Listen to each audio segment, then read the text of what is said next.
बड़ी कृपा मेरे ऊपर राधे रानी की है और राधे रानी की कृपा से आज मैं गिरिराज जी को अपने मखार बिंद पर धारण कर लिया है। बोलना पड़ेगा राधे राधे। और ब्रज के अंदर 7 दिन और 7 रात वर्षा हुई, लेकिन जल की एक बूंद भी ब्रज के अंदर नहीं आई। अब वो जल गया तो कहाँ गया?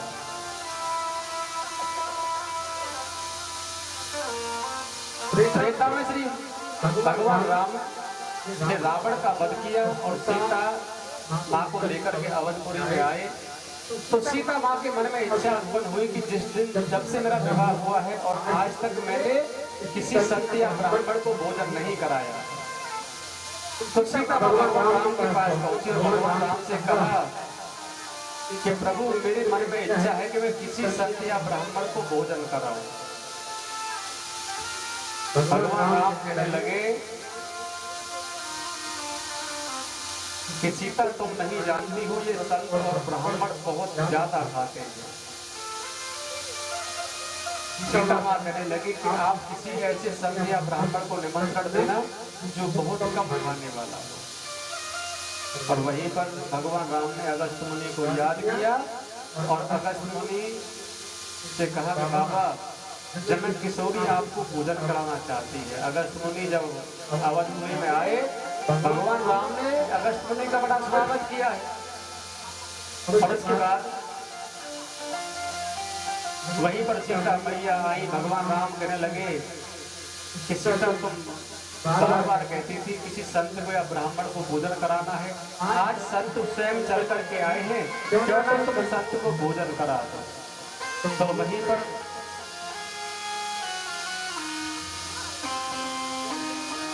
सीता माँ बड़ी प्रसन्न हुई है और सीता माँ अगस्त्य मुनि के बैठने के लिए आसन दिया और सीता माँ रसोई घर में चली गई।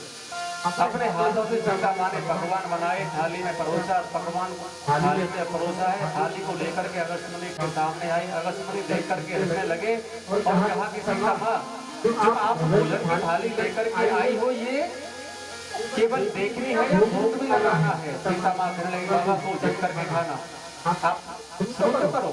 जैसे ही सीता माँ ने थाली को परोसा, सीता माँ की कमर गिरी, थाली साफ हो गई। सीता माँ को भगवान लाते हैं, थाली में परोस दिया, सीता माँ की कमर गिरती है, थाली साफ हो जाती है।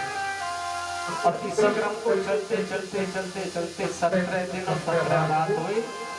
सीता माँ थाली में भोजन परोसती है, सीता माँ की कमर गिरती है, थाली साफ हो जाती है। और उसके बाद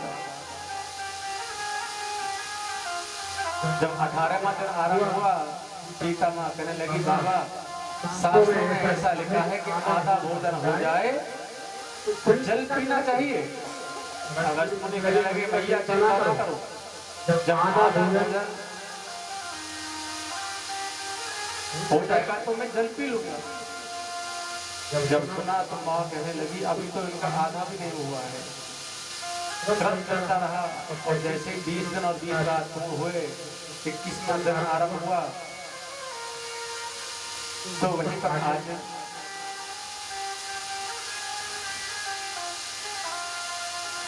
सीता माँ थक के चूर हुई है, चेहरे पर पसीने की बूंदें आने लगी।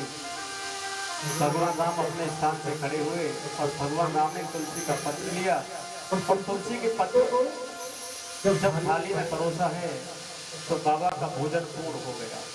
बाबा कहने लगे कि अब मेरा भोजन तो पूर्ण हो गया है, अब तुम मुझे जल पिला दो। भगवान राम कहने लगे कि मैं आपको जल नहीं पिला सकता हूँ और आपको जल पीना है तो मैं द्वापर में कृष्ण बन करके आऊंगा, तब तुम वहाँ जल पीना।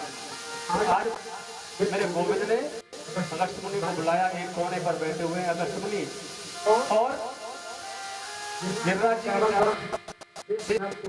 करके बैठे हैं और एक कोने से जल गिर रहा है, उसी जल का आज अगस्त्य मुनि पान कर रहे हैं। बोलना पड़ेगा राधे राधे। जब 7 दिन 7 रात पूर्ण हुए तो वहीं पर इंद्र अपने हाथी पर चढ़ करके आया और जिस जगह अपने हाथी को उतारा है वहाँ एक गांव बस गए, जिसे हम हाथिया के नाम से जानते हैं। बरसाना के पास हाथिया गांव पड़ता है, वहाँ एक गांव बस गया और हाथिया गांव से इंद्र ने गिरिराज जी की दंडोती परिक्रमा की है। बार बार क्षमा मांगी। मेरे गोविंद ने कहा कि ये ब्रजवासी मेरे बड़े प्राणों से भी अधिक प्रिय है और तूने उनको मारना चाहा, लेकिन क्षमा इसलिए कर रहा हूँ कि जो ब्रजवासी 84 कोस में दूर दूर रहते हैं वो तुम्हारी वजह से मेरे पास 7 दिन और 7 रात है। इंद्रधनुष आप स्वर्ग के लिए चला गया। इधर मेरे गोविंद ने ब्रज में बड़ी सुंदर सुंदर लीलाएं की। नंद बाबा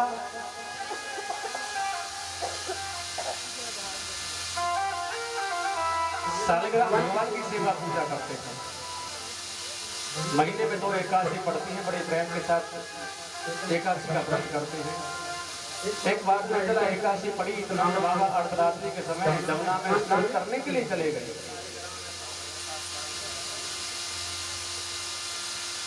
और वहीं पर बोलो भक्ति प्यारी लाल की, और वहीं पर जब साल नंद बाबा अर्धरात्रि के समय जमुना में स्नान करने के लिए गए और जैसे जमुना में डुबकी लगाई तो वरुण देवता आए नंद बाबा को लेकर के वरुण लोक में पहुंच गए। जब मेरे गोविंद को पता चला तो गोविंद भी पीछे पीछे गए, वरुण में पहुंचे। जाकर के देखा तो नंद बाबा को वरुण देवता के दूतों ने बांध रखा है और जैसे मेरे गोविंद पहुंचे हैं वरुण देवता ने मेरे गोविंद का बड़ा स्वागत किया। मेरे गोविंद कहने लगे हमारे पिताजी को यहाँ बांध के रखा हुआ है और हमारी यहाँ पर आरती कर रहे हैं। जैसे वरुण देवता को पता चला वरुण देवता ने कहा कि गोविंद ये हमसे अनजाने हो गए। आज मेरे गोविंद नंद बाबा को लेकर के जब जमुना से बाहर निकले तो वहाँ ग्वाल बाल खड़े हुए हैं और जैसे ग्वाल बाल खड़े हुए ग्वाल बाल कहने लगे नंद बाबा ने कहा कि ग्वाल बालों आज मुझे 4 हाथ पांव वाले मुझे अंदर जल में खींच करके ले गए और जब मेरा लाला पहुंचा तो हमारे लाला की तो बड़ी आरती की। ग्वाल बाल कहने लगे लाला हमने सुना है कि भगवान है और भगवान है तो हम एक बार तेरा बैकुंठ देखना चाहते हैं। मेरे गोविंद ने कहा कि उसको भी बैकुंठ देखना है। आज सभी ग्वाल बालों को लेकर के ब्रह्मकुंड के पास पहुंचे और कहा कि जिसको भी बैकुंठ देखना है ब्रह्मकुंड में डुबकी लगाओ। और जैसे ही ग्वाल बालों ने ब्रह्मकुंड में डुबकी लगाई कूदे हैं ब्रह्मकुंड में और निकले हैं बैकुंठ। जाकर के देखा तो मेरे गोविंद बहुत बड़े शेषनाग पर बैठे हुए बांसुरी बजा रहे हैं। ब्रजवासी जाना चाहते हैं लेकिन द्वार वालों ने नहीं जाने दिया। ब्रजवासी कहने लगे ऐसे बैकुंठ को हम कहाँ करें जो हमारे कर्मों को हमसे दूर रखे। आज सभी ब्रजवासी कहने लगे हम तो अपने वृंदावन में ही चौके हैं, कम से कम कन्हैया के ऊपर घोड़ा बना के चींटी तो हमें बोलना पड़ेगा। जैसे सोचा तो बारी से सभी ग्वाल बाल आज कुंड से बाहर निकले। आकर के देखा तो वहाँ मेरे गोविंद बांसुरी बजा रहे हैं। मेरे गोविंद ने कहा कि ब्रजवासियों आप बैकुंठ को देख आए।